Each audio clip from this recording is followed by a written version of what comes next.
Hello friends, welcome back. Once the capabilities are received, I will get the role from administrator which will return the WP role class object. I will then loop through each of the capabilities and call the addCap function on the WP role class object, adding each of the capability. When we add a capability, it will call the addCap method again and again, adding that capability to the user role class property. It will also then call the addCap method of the WP roles class and assign it to the roles and then updating the options. This way, the capabilities will be saved in the database for each capability of the administrator role. Following this, I have used array fill keys because we have an array of capabilities indexed 0, 1, 2, 3, etc. and the values representing the capabilities. In the database, we need to pass the capability as an index with its value set to true, granting that access. To do this, I use the PHP function arrayFillKeys, which converts the values to keys and assigns them the value true. I am also using the addRole function to add the custom role movie manager, which also accepts the role display name and the capabilities. When the add role method is executed, it checks if the role is empty. If yes, then it returns. Otherwise, it calls the add role on the WP roles object. When the add roles method is executed, it checks whether the role exists. If not, it adds the role to the database and updates the options. If the role key already exists, it simply returns without making any changes. If you call this add role function, it will only add the role once, and if the role already exists, it won't update anything. For example, if you have already added the role and if you want to add more custom capabilities, calling the add role won't update the database. In this case, we use the addCap method to add new capabilities as it always updates the database. However, addCap can only add one capability at a time. Let's say if you want to assign 10 capabilities, the options table will be updated 10 times. Calling this function on the init hook would execute it on every request, whether front-end, back-end, or via an API, causing unnecessary updates to the options table. Therefore, I don't call this function on the init hook. Instead, I call this function on the plugin activation hook. I will simply uncomment this line. So on plugin activation, the MLB add roles function adds the custom roles and assigns custom capabilities to the administrator role. I have already done this, so let's test it. I'll first deactivate the plugin. Notice we don't have access to the movies and person post types on the administrator role. Once I deactivate it and activate it again, I'll have access to the movies and person post type. The administrator role now has access to them as the roles and capabilities were added upon activation. From now on, we don't need to execute this function repeatedly, saving unnecessary database calls. So as a best practice, we should always add roles and assign capabilities only on plugin activation. If a new user has already activated the plugin and you are adding this functionality in a new role, you can use versioning to check the previous and current version. If they differ, the migration functionality will execute only once the plugin is updated. This function will execute the user's website when it is loaded for the first time after updating from 1.0 to 1.1, and it will perform any necessary migrations. In this function, you simply call the MLB add roles function. Similarly, if the user deactivates the plugin, we will remove the roles. For example, I have added the MLB remove roles function, which will retrieve the list of capabilities and use the remove cap function to do this. The remove cap function will remove the capabilities from the options table and will run multiple times if necessary. Then I have used the remove role function to remove the role of movie manager from the database, which will update the options table accordingly. This process only needs to be executed once, so I have done this during the plugin deactivation hook. I will call the MLB remove roles function, which will remove the roles and custom capabilities from the existing roles. This approach allows us to add and remove custom roles effectively. Now let's consider the scenario where I have access to these as an administrator and as an author I do not have this access.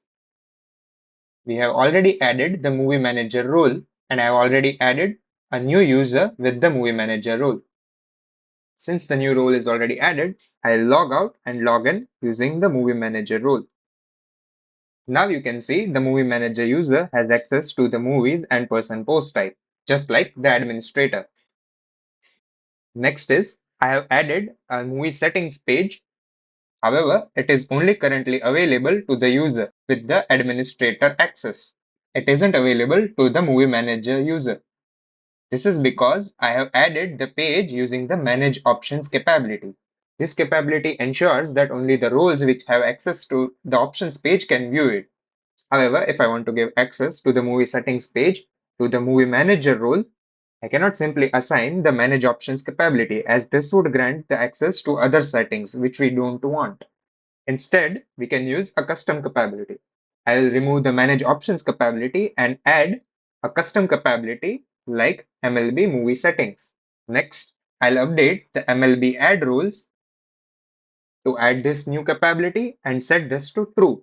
Now, although we have added this capability, we still need to perform deactivation and activation to see the changes. Currently, I'm working locally so I can quickly activate and deactivate the plugin. However, in a live environment, the plugin is used by other users, so you would need to perform migration based on versioning. After the reactivation, the movie administrator won't have access to the movie settings page. However, the movie manager role will now have access to the movie library settings page. This is because we have added the capability only to the movie manager role and not the administrator role. At this point, if you want, you can merge the capabilities or manually assign them. For example, instead of doing this, we can merge the capabilities here by adding the new capability to the existing list of capabilities for the movie manager role.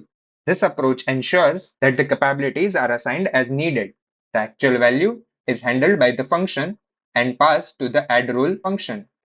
Here, we return all the capabilities we want to assign to the administrator and movie manager roles, and the system processes accordingly.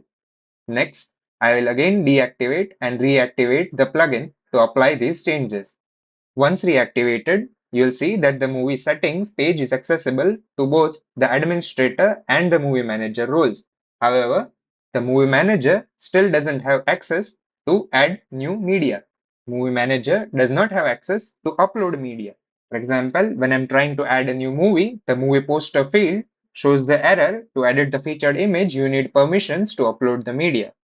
Since we want to grant the movie manager role access to upload the files, we can do so by setting the uploads file capability to true for this role, following the same logic used for administrator and then saving it. Once again, we will need to deactivate it and activate the plugin again. Now, when I reload this page, I'll have the option to set the movie poster. Now, the movie poster field is functional and the movie manager can upload media as well. This demonstrates how you can add and remove custom capabilities. For reference, you can find all available capabilities in the official WordPress documentation. For example, we know the contributor role cannot publish posts but can only submit them for review. Consider a use case that you want to allow contributors to publish posts. You can modify the contributor role object by assigning the publish posts capability like this. This will enable the contributors to publish their posts without affecting other roles. Similarly, if you want to enhance editor role or provide more access to the author or contributor roles, you can do so by adding specific capabilities. Let's recap what we have covered already. We have discussed the existing roles in WordPress, including the super admin role in multi-site networks, and how these roles and capabilities are stored in the database, that is, WP user roles and WP2 user roles option names. Next, we have explored how the WP roles, WP role, and WP user class handle roles and capabilities.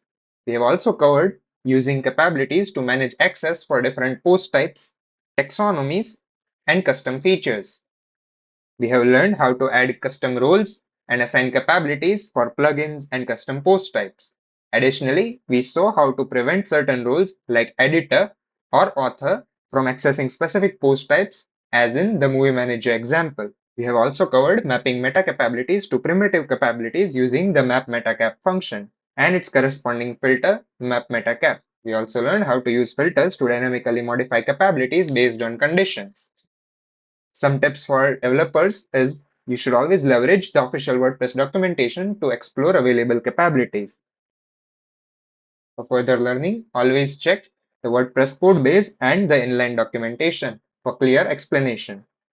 Use actions and filters to enhance role and capability management programmatically. Always test these changes in a local environment first before applying them to production. By understanding roles and capabilities, you can easily implement custom user level access. If a client requests changes, such as enabling editor access to certain features, you'll know how to modify and manage these permissions effectively. That's everything you need to know about WordPress roles and capabilities. Try these implementations in your local environment to gain a deeper understanding and hands on experience. Thanks for watching. See you in the next one. Jai WordPress!